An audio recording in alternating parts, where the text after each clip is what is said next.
पुराने साधारण कपड़े पहने हुए एक महिला ने एक फैंसी रेस्टोरेंट में प्रवेश किया। सभी ग्राहक जो पहले से बैठे हुए थे उसे तिरस्कार भरी दृष्टि से देखते हैं। वह महिला फटे पुरानी ड्रेस पहने हुए थी और देखने में गरीब लग रही थी। परिचारिका हॉस्टेस तुरंत उसके पास दौड़ी।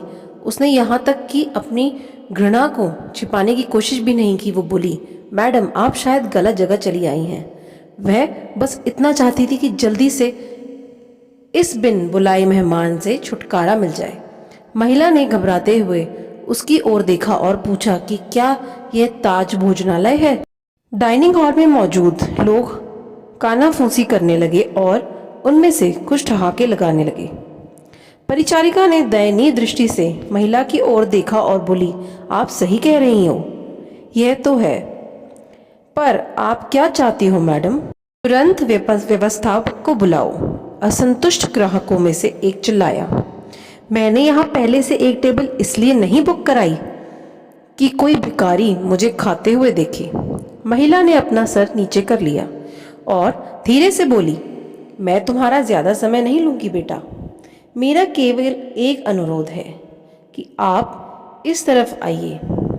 परिचारिका ने अनिच्छा से बुजुर्ग महिला को अंदर आमंत्रित किया। वो बस किसी तरह उसे बाकी ग्राहकों की नज़रों से दूर ले जाना चाहती थी। अगर मैं तुम्हारी जगह होती तो मैं सिक्योरिटी को बुलाकर उसे बाहर का रास्ता दिखाती। आपने देखा कि कैसे उससे बदबू आ रही थी। वह एक पूरा सपना है। ये सब बोलकर वहां बैठे लोगों ने अपनी भावनाओं को बिल्कुल छुपाया नहीं। महिला मिठाइयों के शोकेस में गई और काफी देर तक उसे देखती रही। वेटर उसे देखकर हंस रहे थे। वे कह रहे थे, अगर वह यहाँ मुफ्त में खाने की उम्मीद करती है तो उसे कुछ नहीं मिलने वाला है। ऐसा लगता था कि महिला ने उनकी बातों पर ध्यान नहीं दिया। महिला बोली, मुझे बताओ बेटा, क्या लेमन केक का केवल आधा खरीदना संभव है? इसकी लागत क्या है? मेरे पास 10-10 की 17 नोट है। उसने हाथ में कुछ मुड़े तुड़े पुराने नोट दिखाते हुए पूछा। वेटर्स ने बमुश्किल हंसी रोकी। मैडम, मुझे नहीं लगता कि आपके पास इस केक के एक टुकड़े के लिए भी पर्याप्त पैसे हैं। यह केवल केक नहीं है, बल्कि हमारे महाराज शेफ द्वारा किया गया कला का काम है।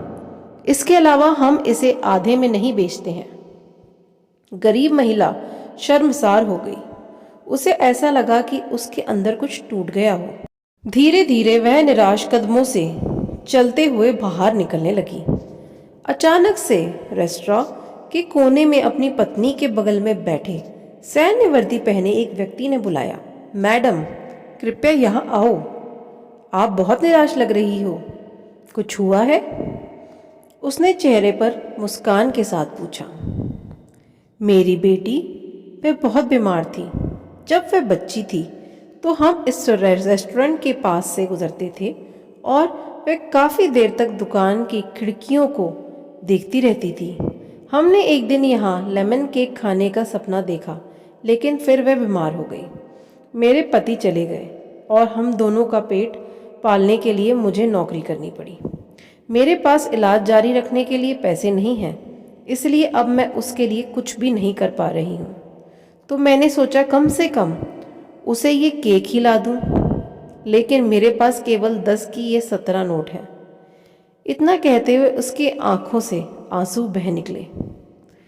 बिना किसी हिचकिचाहट के उस फौजी वेटर को बुलाया और उसे अपने खर्च पर महिला के लिए एक पूरा लेमन केक पैक करने को कहा।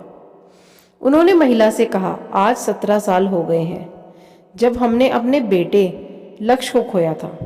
एक कार दुर्घटना में उसकी मृत्यु हो गई थी। मैं और मेरी पत्नी कुछ नहीं कर पाए, हालांकि वह एक डॉक्टर है। आपके पास में 17 नोट हैं और मेरा बेटा 17 साल का था। ये ऊपर वाले का इशारा नहीं है तो क्या है? फौजी की पत्नी ने गरीब महिला को अपना बिजनेस कार्ड दिया और बेटी के इलाज में मदद करवाने का वादा किया। जब वेटर महिला के लिए लेमन केक लेकर आया तो महिला के चेहरे पर एक प्रसन्न मुस्कान आ गई। उसने फौजी और उसकी पत्नी को धन्यवाद दिया और वहां से चली गई। इस घटना के बाद रेस्टोरेंट में सब खामोश थे। सभी को उस फौजी ने एहसास दिला दिया था कि पैसे से भले वह महिला गरीब थी, लेकिन वहां बैठे सभी लोग विचारों से और दिल के गरीब थे, सिवा उस फौजी दंपत्ति के। अब वहां किसी को भी हंसने का मन नहीं कर रहा था। आशा करती हूँ आपको ये कहानी ने एक अच्छी सीख दी होगी और आपको ये कहानी अच्छी लगी होगी। अगर चैनल पर नए हैं तो प्लीज़ चैनल को सब्सक्राइब करें। धन्यवाद।